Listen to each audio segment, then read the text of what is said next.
A few weeks back, I was downloading a bunch of mods from Game Banana for Sonic Frontiers. My plan at the time was to make a video trying them out, have some fun, but something was bothering me. While you can replace Sonic with Funky Kong, run across Rainbow Road, and smack enemies with bricks, there was a lack of anything related to Banjo-Kazooie, and being a fan of that series, I decided to fix it. So in this video, I'll share how I modded Spiral Mountain into Sonic Frontiers. Note that this is not a tutorial, but instead a retelling of my experience, which took longer than it probably should have, but that's mostly entirely my fault. We'll get into it. First, I started by watching a tutorial because other smarter and more practiced people have already done this before. Lightning Wyvern's YouTube videos on Sonic Frontiers mod creation were very helpful in stepping me through the process. To simplify things, you need to use Blender, the free open source software, and a community-made add-on called the Frontiers Level Creator to export an FBX file, as well as some other important stuff. You then take those files and convert them into things that the game will be able to use, which is done by more community-made tools like BT Mesh, Nux Tools, and Model Converter. These files then replace the originals that you then repack the folders using Hedge ArcPack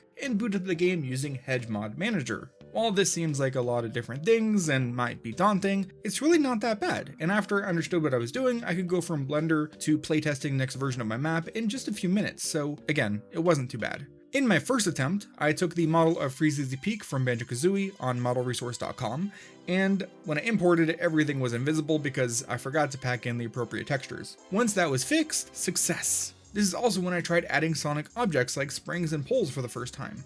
This is done with the previously mentioned Frontiers Level Creator add-on in Blender. You basically plop down low poly representations of the various objects, change their settings if necessary, then export the code, which you can then import into the relevant file. That's how you get the game to generate all of the important Sonic objects. With that, sure, the water, Christmas tree, houses, present box platforms, and more are all missing, but it is working, so I was pretty excited. That said, fixing all of those issues would require way more effort than I thought I was capable of, and I wasn't ready to try ripping the model myself from the game, so I instead started looking for other options. Quickly I decided, hey, it would be really cool to play around in the version of Spiral Mountain as seen in Smash Ultimate. So that was my goal, but the only one I could find was this model shared by SAB64, which was originally ripped by plebeian Donkey Konga from Smash Ultimate. It has all of the necessary textures and geometry, but beyond the initial challenge of importing it into Sonic Frontiers, I felt that the map needed a lot of work. You see, I couldn't just plug in textures and leave things as is because Sonic Frontiers requires an extra step if you want to use any kinds of transparent material. That's why all of these trees are absolutely busted. This issue can be fixed by adding the tag @LYRPunch or @LYRTrans. Since I didn't know the difference at first, I added the punch tag, which it turns out makes a material either completely opaque or completely transparent based on the alpha value, which is why these leaves have some sections missing and see-through, but still aren't correct. The trans or transparency tag resulted in what you want, leaves, but unfortunately, they're only visible on one side because Sonic Frontiers forces backface culling for every material, aka the backsides are always see-through.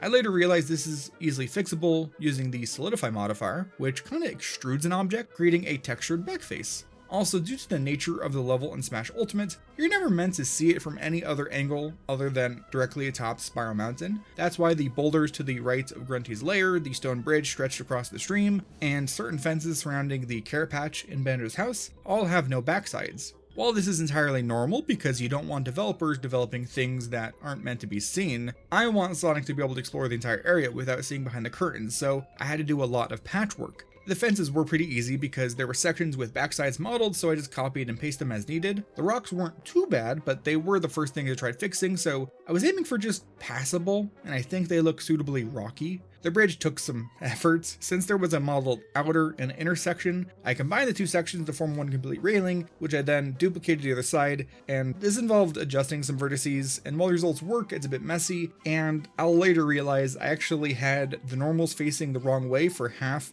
of the railing, so for way too long it looked like I had failed to fix anything. Next up, I decided to try fixing some of the terrain which had materials incorrectly rotated, scaled, and whatnot. That meant UV editing, which resulted in a lot of frustration because I refused to watch enough tutorials to do it right, instead only looking things up as I ran into roadblocks. I learned, but it could have been better. I won't bother detailing all of my efforts, instead I'll just keep sprinkling in clips of my progress, but I do apologize because if you know what it means to edit UVs, this is all probably painful to look at. I also replaced the jagged sky with a flat plane textured with a much better looking stormy sky, which was also included in the ripped model, but I didn't realize for far too long that I had the plane facing the wrong way, so it was functionally invisible. Next, I added a path along the edge of the map, which I would eventually extrude, solidify, and tweak to form an invisible barrier that would prevent Sonic from going out of bounds. This did cause some issues, but hey, what's new? Just after duplicating a tree to fill in a blank area and patching up parts of Banjo's house, I had finally worked on filling out Spiral Mountain with things to do.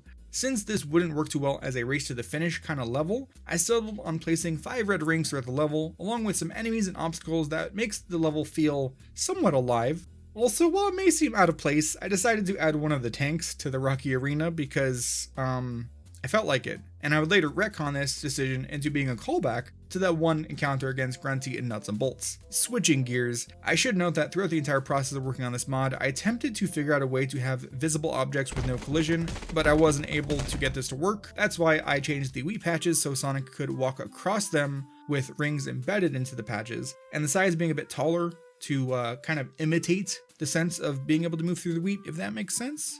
Kind of similar idea with the water, I just decided to keep it opaque and completely solid. Speaking of water, the original setup with the waterfall worked from afar, but up close and with static textures, it was pretty scuffed, so I decided to tweak it slightly. Basically, I copy and pasted some of the modified rocks to form a kind of break in the waterfall, which also helped close up the gap between the water and the wall because I didn't want people falling in there. I later adjusted things further to make the wall more three-dimensional, which included a much needed UV reprojection, which helped tie everything together and make it look good.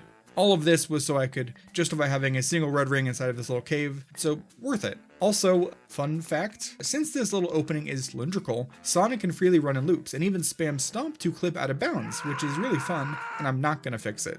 As time went on, I got more comfortable editing textures in Blender, messing around in the edit mode, a little bit of sculpt mode eventually, so I started adjusting more things, like smoothing out the weird bump on Spiral Mountain slope, which I assume was added to create a more distinct lower platform cutoff in the original stage.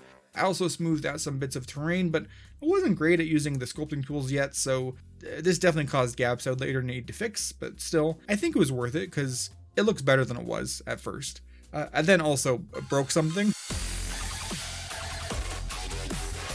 So this was a reoccurring issue. In Blender, if you set the base color of a given material to just a color without any texture connected, Frontiers don't like this. So instead of keeping it blank or invisible, it causes it to show every single texture in the level rapidly, like every frame. Well, I don't think this is bad enough to be an epileptic concern unedited. I made sure to slow down and otherwise adjust the footage because it's still kind of harsh on the eyes. Eventually, I had to get all that fixed, along with the spooky clouds, which included expanding and editing them in Photoshop so that there wasn't just a harsh cutoff at the top. By this point, I was in the endless phase of fine-tuning, so I'd started focusing on literally whatever bothered me, like the neck of Grunty's lair not extending far enough into the rocks, and adding the undersides of the wooden and stone bridges so that if anybody was walking on water, they wouldn't have their immersion ruined.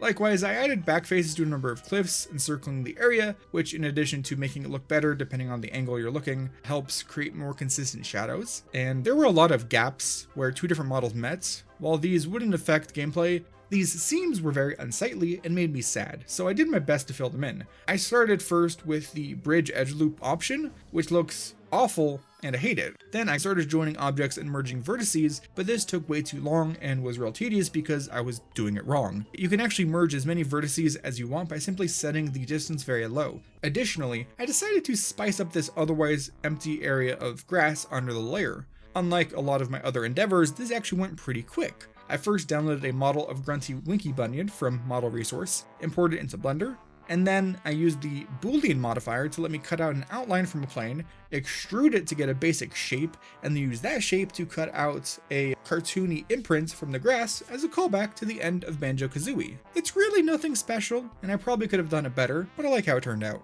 I then wanted to add all of the mystery stop and swap eggs as a way to form an actual Easter egg hunt, but lacking an entry on the website, I just made my own mystery eggs. Photoshopping the texture was easy enough, but mapping it onto a vaguely egg shape was much harder. Still, I am happy with the result, as it let me hide 5 eggs throughout the level as an additional low stakes challenge for anyone who wants to download the level and play it for themselves. While none of them are particularly hard to find, feel free to skip this section to the timestamp on screen if you want to avoid spoilers. I tucked the red egg into the overturned trash can beside Banjo House, which should be easy to catch if the player turns their camera after spotting the spring, which is useful for getting up to the first red ring. The brown egg is tucked against one of the tree stumps. This doesn't blend in very well, but that's okay. My hope is that if anyone plays this level without knowing that the eggs are there, they'll spot one of them and figure out that there are more to find. That said, it's kind of presumptuous to think anyone will actually play this level, but that's besides the point. The yellow egg blends in well with the wheat around this tree, where I also added opposing enemies with a cannon pointing at each other, which is kind of a turf war. It's silly, but it made me chuckle, so I kept it in. I then put the blue egg below the wooden bridge because water is also blue. And lastly, I took the green egg up into the nose of Grunty's lair, which is easy to miss, but you have to go there anyways because the goal ring is in the mouth, so I don't think it's impossible to stumble upon. From there, one of the final steps was to finally swap the background music. While I had a few variations of the Spiral Mountain theme to choose from, it's hard to beat Grant Kirkhope's original. It's a classic for a reason. The process of replacing music is pretty easy. You just need to identify the file you need to replace and then replace it with a .wav file that you've ran through Looping Audio Converter, which lets you convert it into the appropriate file type and configure audio looping settings. It went pretty quick, and suddenly my sometimes janky mod was starting to feel like an actual level. It was feeling complete. So I went back into Blender and I kept messing around. I really wasn't enjoying how the cliffs around Grunty's lair looked, so I swapped in the standard Spiral Mountain wall texture, but then it felt too bland. So I wanted to blend between the two textures, and while this probably can be done through multiple methods, I wasn't having much luck. So I ended up duplicating the cliffs, making one slightly bigger than the other with the solidify modifier, then making the smaller cliff have the normal texture and the bigger one have the overgrown texture. I could then use sculpt mode to paint out the overgrown texture like alpha channel, which ended up looking really good in game. I then had to restrain myself because if I kept going, I would definitely want to fix up any remaining wonky UVs. I would make the water look like it's moving, make all the cliff edge foliage actually wrap around all of the cliffs, which it doesn't. I'll probably replace all of the flat trees and rocks with 3D ones, blend in more grass colors, and well, I don't think it would ever actually get done with this mod, and it would never be finished. Honestly, I started this project on a whim as a way to mess around in Blender and try something new to me, and I think that the result not just looks good but is also playable, so job done. Thank you so much for watching. If you want to play this level, check out the Game Banana link in the description. That's it for this video. Big shout outs to my channel members for their support, it really means a lot. If you like this video and want to see more, subscribe, or check out my other stuff, or not. It's all up to you. That's it for this one. Bye-bye.